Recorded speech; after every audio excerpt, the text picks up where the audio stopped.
We are writing the year 2006, and I'm providing network and security consulting to an online gaming company acting mostly in Asia Pacific. I'm called in by the weekend because of strange performance of the servers and all kind of interruptions of the service they are providing to their players. After first investigation, I'm finding out actually that the problem they have is not at all related to their own network, is not at all related to their own servers, and is actually not at all related also to all the traversal network devices that players actually are traversing in order to get to the gaming environment.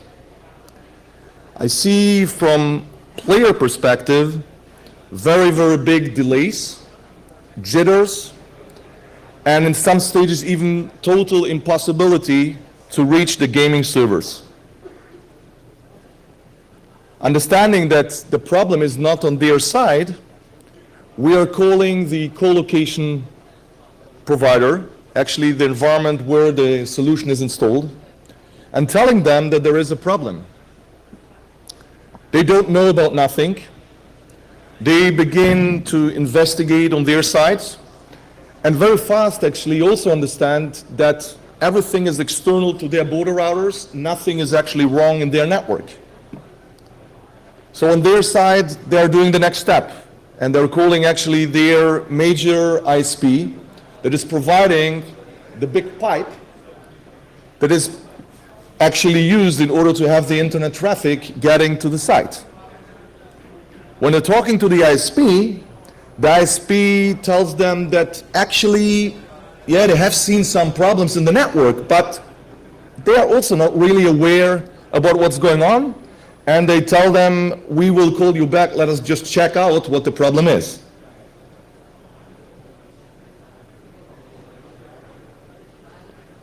After a while, the ISP is actually understanding that they are dealing currently with a highly volumetric attack on one of their other customers. They're contacting the customer and telling them, look, we see here very, very heavy traffic reaching your servers.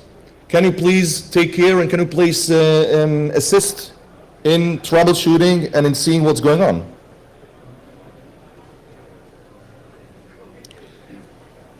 The customer is beginning to try all kinds of things together with the ISP, and actually after many, many hours of troubleshooting, trial and error, the ISP understands that he will not get probably the solution from the customer and is going actually to the most radical solution.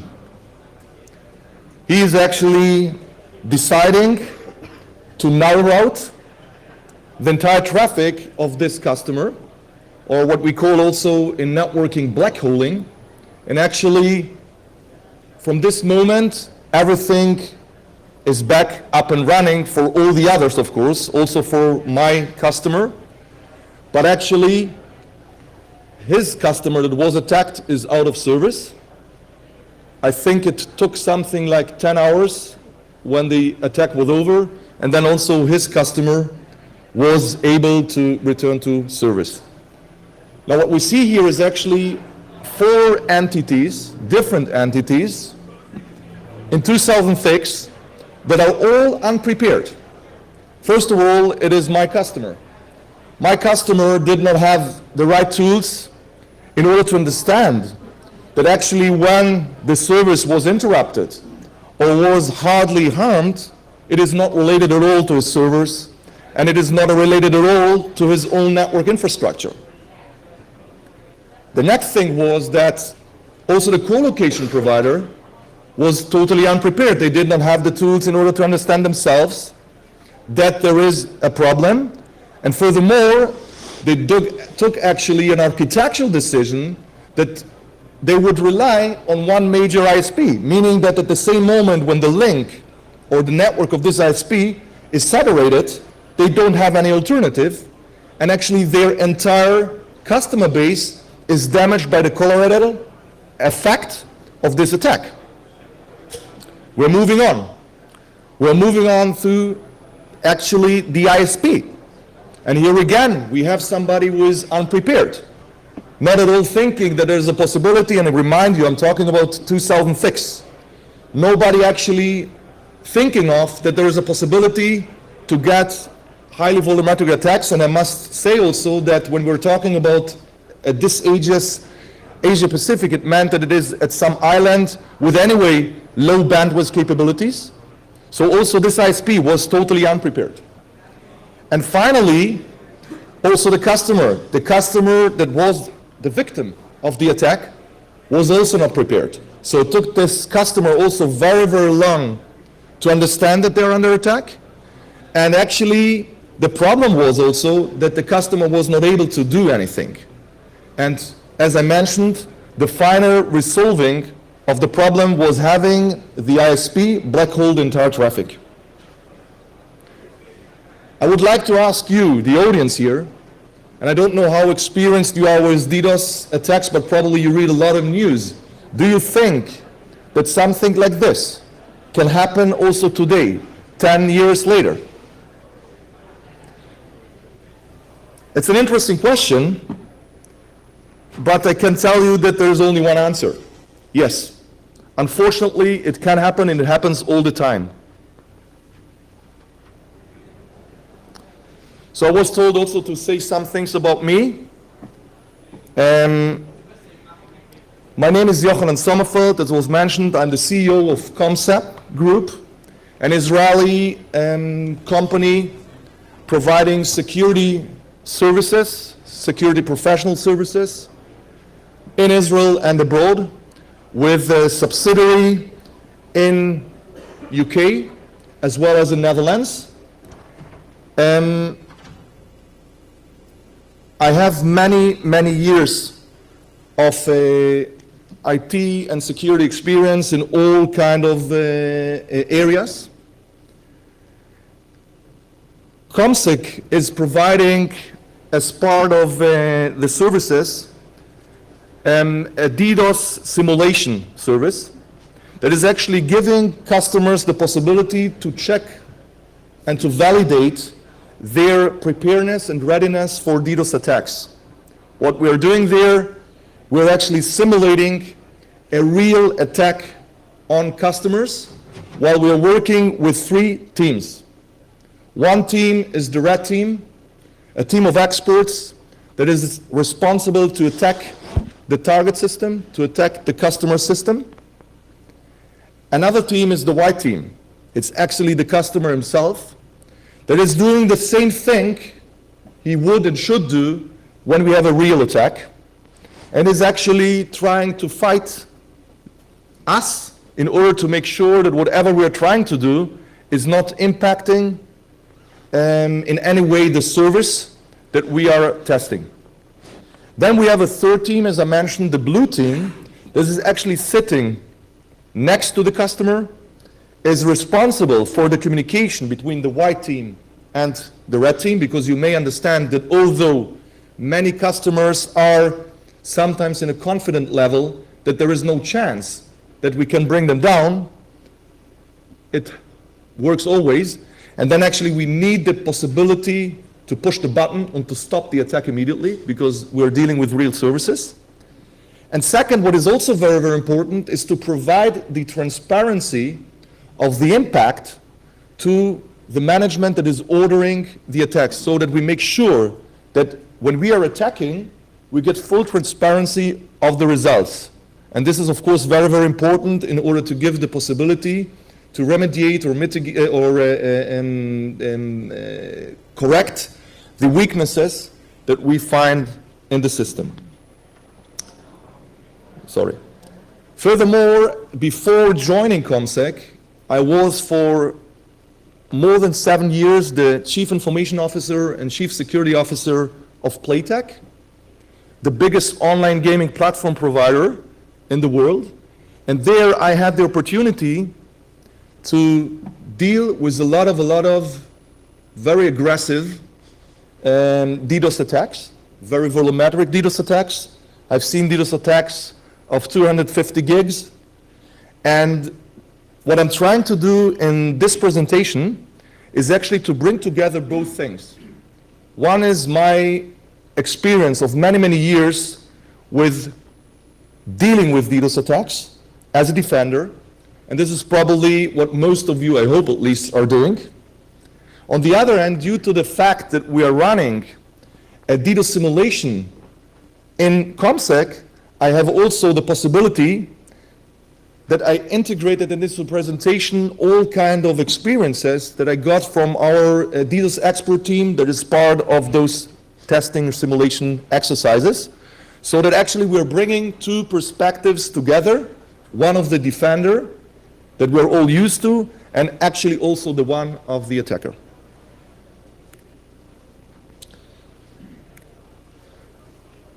I know that for the technical audience here, it is always very, very boring to see numbers, so I will just really very, very shortly talk about some trends in DDoS. I think it's important to mention them. And then I will really immediately go to DDoS case studies, or actually exercises, so that you will see common practices that are used in order to mitigate DDoS attacks. And then I'm emphasizing common practices, because common practices are not always best practices. And this is very, very important to understand.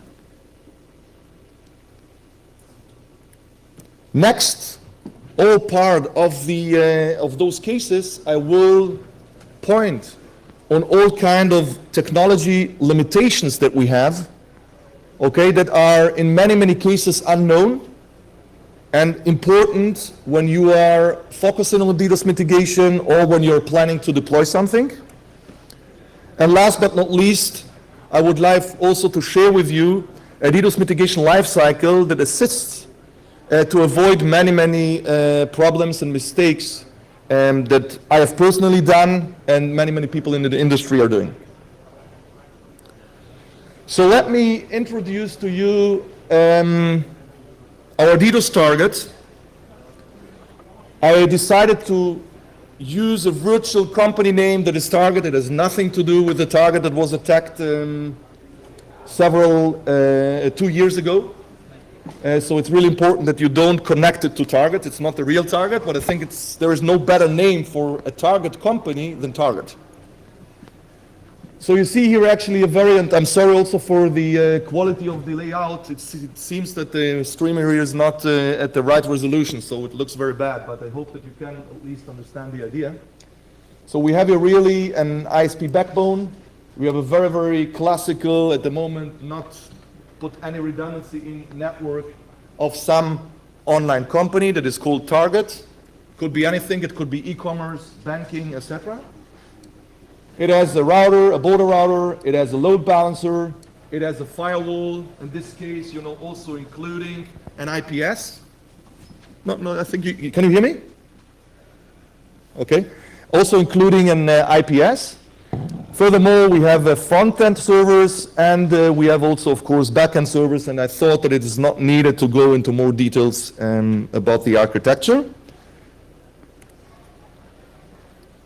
Now, as I mentioned, I would like just to mention some numbers that you are aware what's going on in the world of DDoS. Things that are currently a comparison of Prolexic, which is today part of Akamai, that is mentioning that we have a 133% increase in DDoS attacks in the world over the last year. The amazing thing is that we see a clear dominance of layer 3 and layer 4 attacks. And here I would like also explain where it comes from. It comes mainly because also the attackers are acting under economical assumptions. And what it means is just that it is so easy to attack successfully customers or victims with layer 3, layer 4 attacks that there is actually no need to go further. And if there is no need to go further and there is no need for more investment, they will not do that.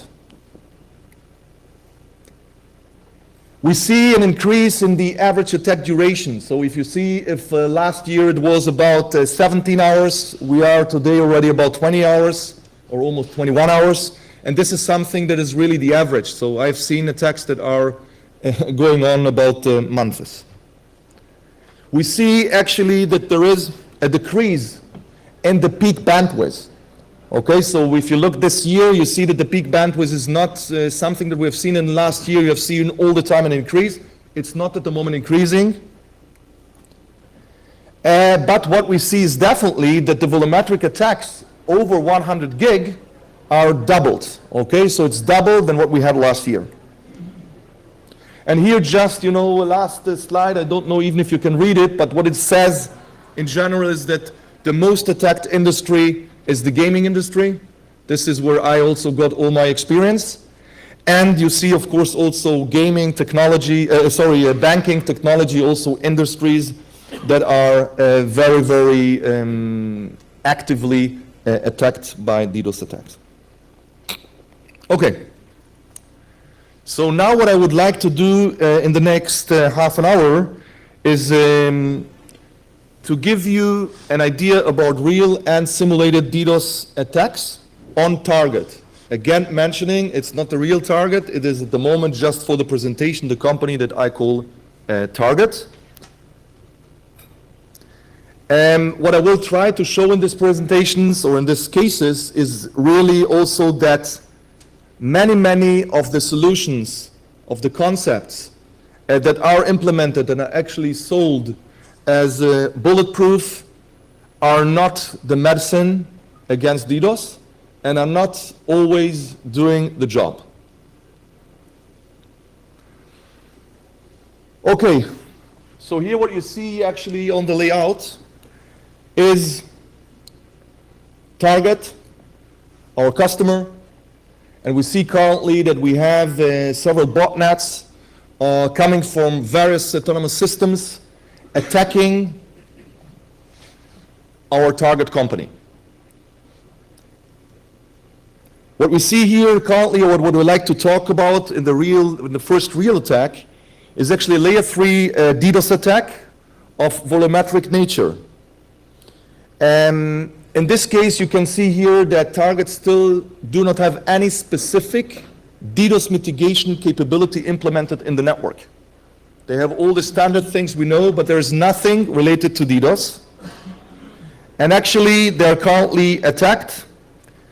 Target's security team understands that something is going on and is actually trying the first thing, something that naturally all of us would do. When you're attacked, you're looking who is attacking you. So what they're doing at first stage, they are actually beginning to search for IP addresses that are coming out as not valid connections and are beginning to block them with access lists on the routers.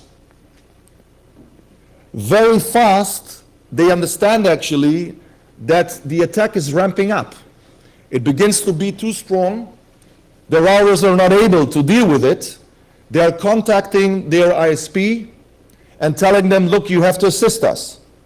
Please block IP addresses so that they will not reach our data center.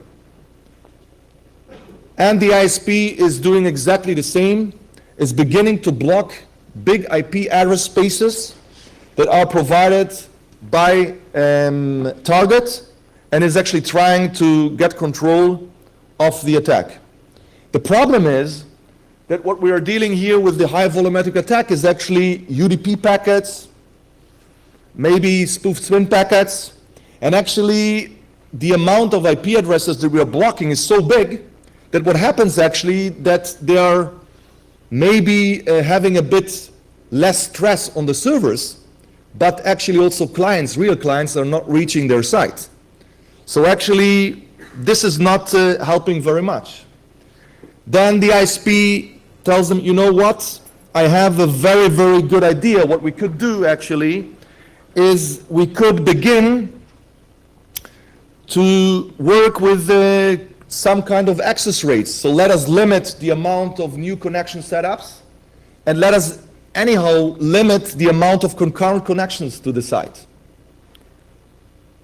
But again, the problem is that when you're doing something like this, and for sure when we're talking about a volumetric attack, it will not assist you a lot. And this is exactly what happened, because you are not only disconnecting the evil that is trying to attack you, also legitimate customers. So at the end of the day, what happens here is that they are ending up in a situation where the ISP is giving them one additional advice and tells them, look, maybe you can tell me exactly which services you are running on your environment. What actually came out is the target was attacked by all kind of UDP ports, all kind of TCP ports. None of them were related to any service running on their site. So actually the last advice they got from the ISP is, let us block all those ports that we don't need.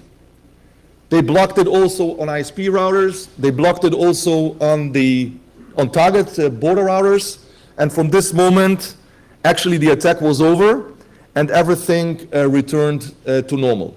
What we see in this specific attack is clearly that if they would have discussed before the ports and would have configured them properly, probably this specific attack, as it seemed to be an opportunistic attack and not a targeted one, would not do any damage to them. So from my perspective, just as a side comment at the moment, is that you should always, even though you don't have yet in your organizations any kind of specific DDoS mitigation device implemented, you should always study your network and the protocols that you're using very well and make sure that you are already filtering things like wrong ports at the border. Because you know that when you look at the chain from the border router into your organization, as later you're doing this filtering, as more expensive it is, because the parsers are working significantly harder. So doing something like this on router level is very easy, and if you have even the opportunity to do it together with your ISP, then he can do it even already on his side, and it will at all not saturate your link, which is definitely a very, very good thing to do. But again, all of us, we are attacked. We didn't operate very well, so we are asking ourselves, what is the next thing? And of course, Target was sitting with their experts and was sitting with their ISP, and they got the solution. We need scrubbing.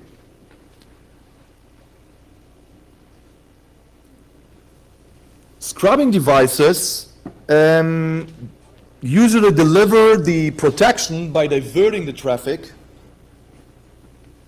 through the scrubbing center.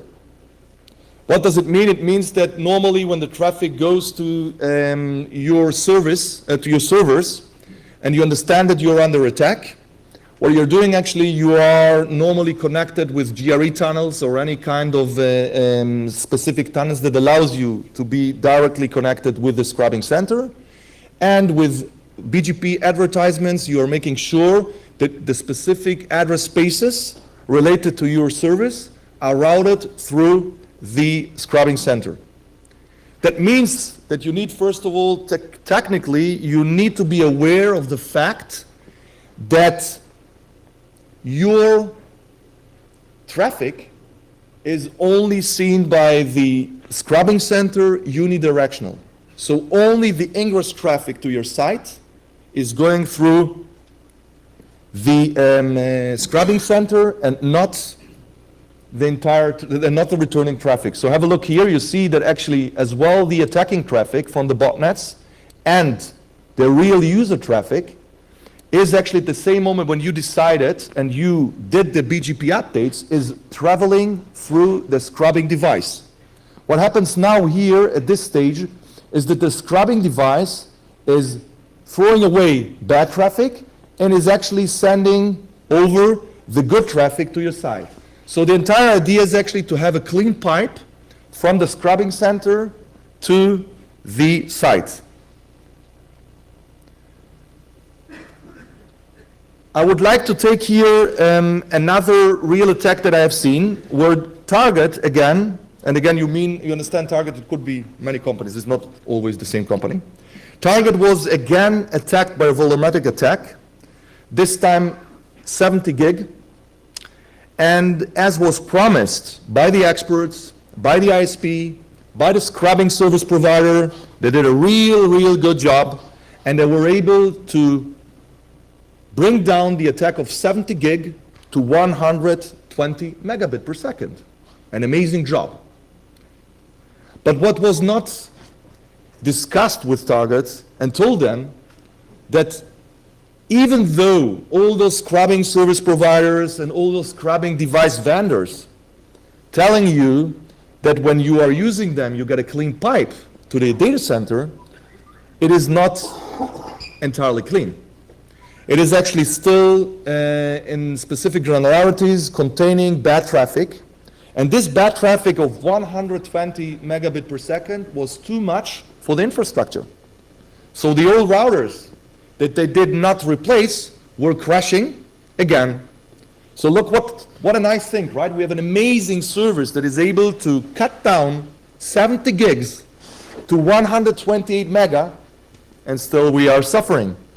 Another thing that they did not consider is they were actually not taking enough bandwidth commitment from the ISP. So what they did actually, they were only considering bandwidth related to their peak traffic that is real traffic. What you need, of course, if you would like to tackle with such an attack, you need to have some spares. So there were no spares. And the problem was that also the network itself, not only the routers, were saturated. So what we have here is a very problematic situation where we see that although we have a very efficient solution for scrubbing, we are not able to take care of the attack. Now I would like to come to simulation attack. Something we did in our company. What we did actually, we attacked the customer with a very simple attack, a SYN attack. But what we did actually was that we were doing it in a highly distributed manner, meaning that actually the amount of concurrent or the connection rate of the SYN attack from specific IP addresses was very low. But this very low was consuming altogether, aggregating altogether to quite a nice amount that was a joke for the scrubbing center, okay? But what was the problem? The problem was that actually the scrubbing center, as I mentioned, sees only one direction of the traffic. Now, as the traffic was coming from so many IP addresses, they were not considering any of those things as an attack. What is the common solution that you all know for years on firewalls, on load balancers, is actually SYN cookies, right? So what you're doing actually when you have a feeling that something is going wrong, you are actually using a proxy for delayed binding, and you're working with SYN cookies in order to let the other side respond, and then you know if it's a real client trying to access you or it is just a SYN attack. But the problem is that in order to do that, you need to see traffic in both directions. You need actually a proxy. And as mentioned, this device here, the scrubbing device, does not see the returning traffic. And therefore, this was not a possibility or a capability that could be provided. So here again, we had a problem that we were not able, although we have a great device in place, to mitigate this attack. I would like at this stage also to mention that those scrubbing device vendors understand, of course, the limitations, and they thought about all kinds of solutions. And there are solutions, but unfortunately, none of them are working perfect. One of the solutions is that they're actually running resets. The problem is that when you are running resets, you can get very, very serious problems with protocols that are time sensitive or services that are time sensitive. For example, in the industry that I was before, if you have a big poker network, many, many players playing together, and you just disconnect them, you may understand what it means. It's a big problem. Another thing they came up with is actually HTTP redirects. So you are coming with HTTP and I'm redirecting you, and this redirection gives me actually the possibility to validate if the attacker is, or if the source IP that is coming to me is an attacker or it is a real client. But this is of course also self-explaining, only working with HTTP. It's even not working with HTTPS. So when you're an SSL, this is not a good solution. So they came out with other things like out-of-sequence solutions like ACK. So an out-of-sequence ACK, and if I have a real client on the other side, he will actually reinitiate. But as you probably know, many of the network security devices are actually blocking those things because they are actually following the states, and when they understand that something, is not in order, they just block the packet and it's not going through. So what I'm trying to say is that even though you have a very expensive, very good solution in place, it is doing a lot of good things, but it's not good enough. Another very, very important thing is to understand is also amplification attacks. In amplification attacks, we have the same problem that we are actually using open servers, DNS, NTP, etc. And again, we don't see the returning traffic at those scrubbing devices, and therefore it is also very, very problematic for us to take care. I'm in time? I am, right?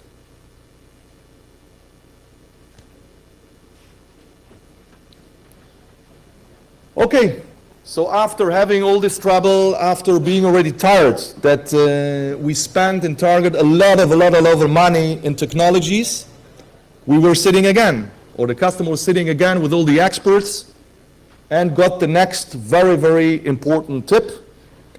You have to go with an inline appliance.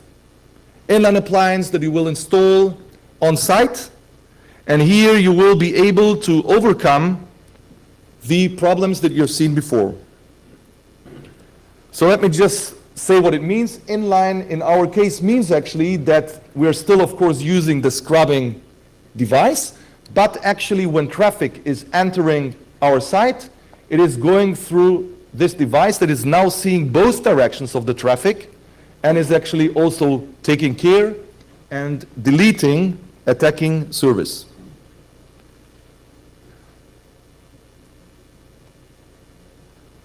But we should be aware that also those inline devices have their limitations. And I would like to show now, attack scenario 5, where actually you see here again the same botnets, and therefore it's always the same layout. Nothing is changing, it's just maybe changing on protocol level. And here again is attack relatively massive, and again very, very good mitigated on the scrubbing device.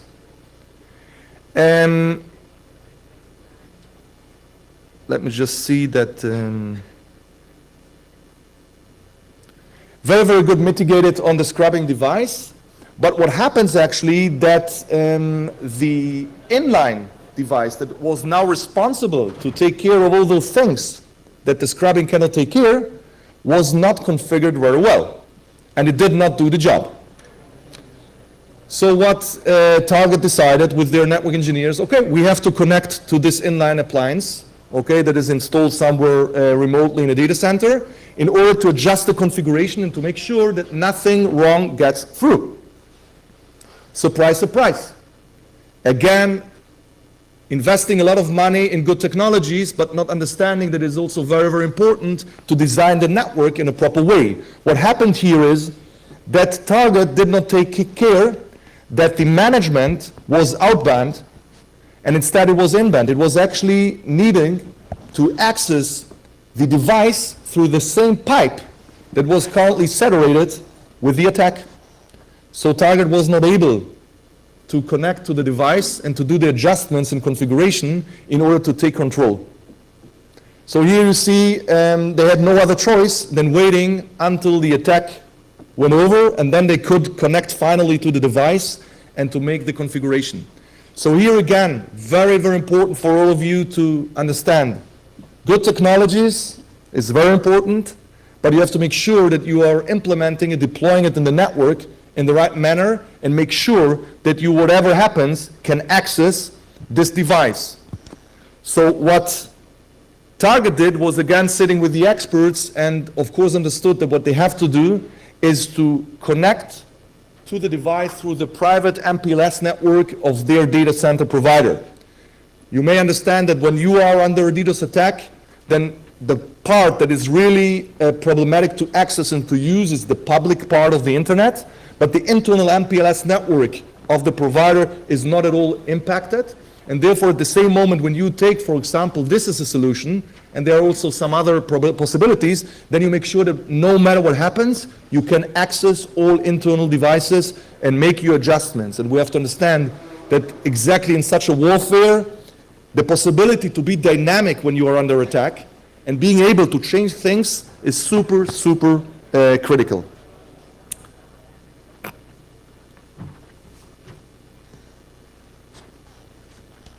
Another good example that is, again, also pointing on architecture. So again, we decided to attack Target. Now they are already very, very sure that they know what they are doing. So we made sure that we are going through the MPLS network in order to reach the device. Everything is settled perfectly. And we are asked to attack a marketing website. We're doing it again with a very, very simple attack. And it takes us exactly 2 minutes, and the site is down. And not the site only is down, there are all other problems happening in the network. So we are, with the white team and with the blue team, we're checking out what happened. It's very simple.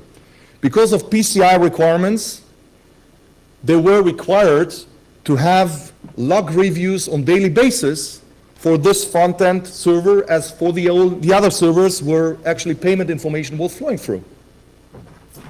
As most of you, of course, don't have the possibility to review logs on daily basis, all of them are going to the same solution, and they were actually using the SIEM, setting up alarms, which is definitely considered by PCI DSS as a compensative control for daily log reviews.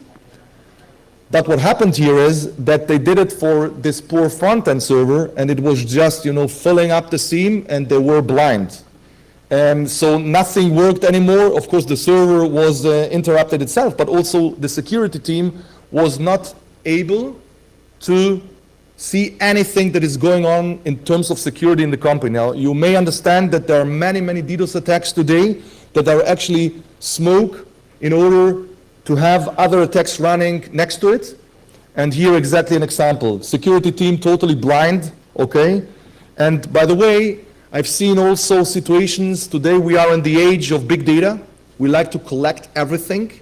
And here also you come very easily to a point where you might have too aggressive data collection that is actually hurting infrastructures and making you trouble, not specifically on the server that is attacked, but on other things that are influenced or collocated.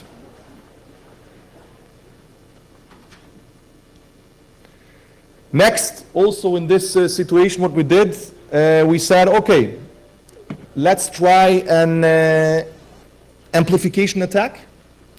And what we did actually, we did a file, they had a file server, we were attacking the file server with a 1K request. We were not required to do too many requests, and therefore also the inline device was not recognizing us as any kind of an attack.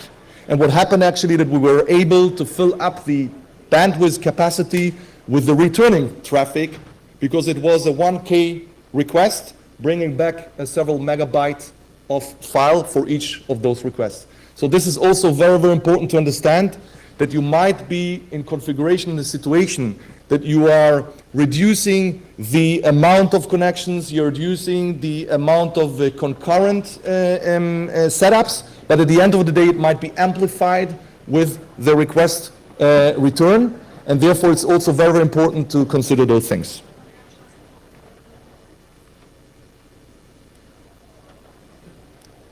Okay, I see that I'm very, very close to the end of the timing, so I would like just to mention some other things that are also very, very important to consider.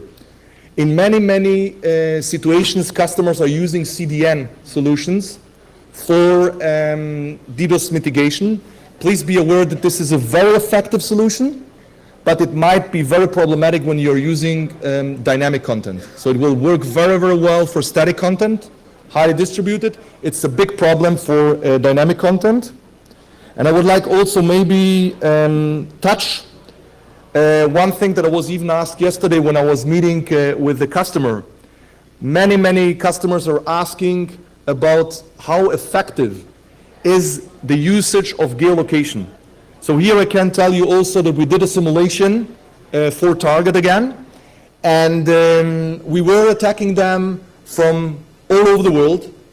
They were understanding that the servers that they are providing to customers was only relevant for a specific geographical region. So what they did was very, very simple. They were just blocking everything that was not coming from this region. It, of course, blocked us for a moment, but we understood what they're doing, the same as probably each experienced attacker would understand. And then what we did, we were just using our botnet that was in the same region, and we're again able to bring them down and to attack the servers without any problem.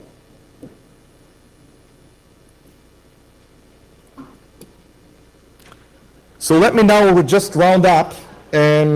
If you look at the scenarios that we have gone through, you see at all of them actually very, very similar things. I think the most important is that customers are not prepared.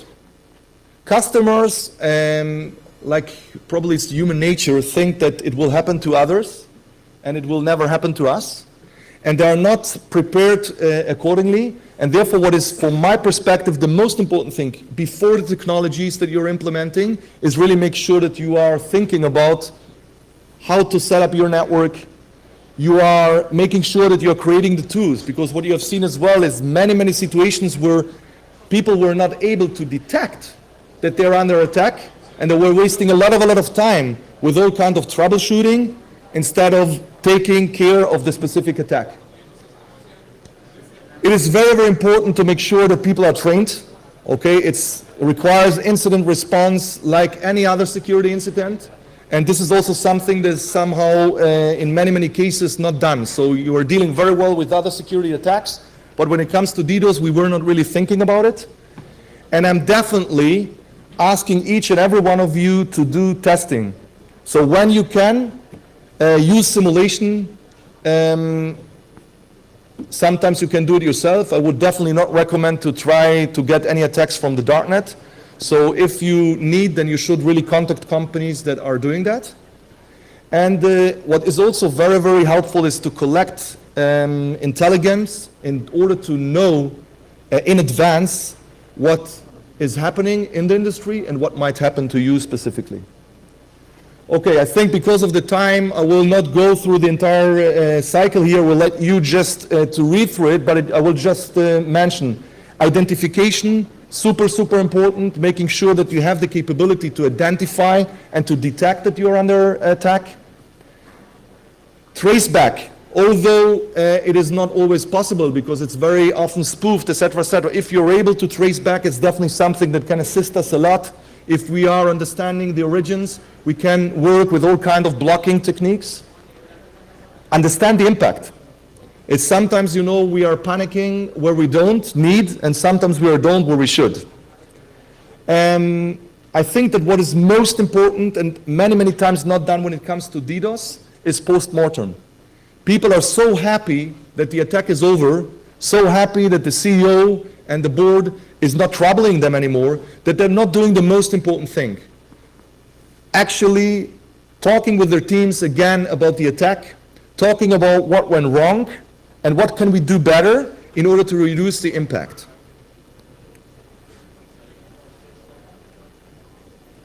I think that I would like really to finish with the same sentence that was at the beginning of the presentation. DDoS protection technology is far from being install and forget. So whatever you're doing, whatever technologies you implement, don't think that you put it in place and you're done. It's a warfare. It's something that requires the right architecture. It's something that requires attention all the time. And it's something that needs to be dynamic because the world outside that is trying to attack us is as well dynamic.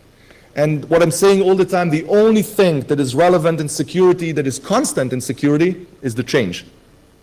Thank you very much. And I will be happy to answer questions.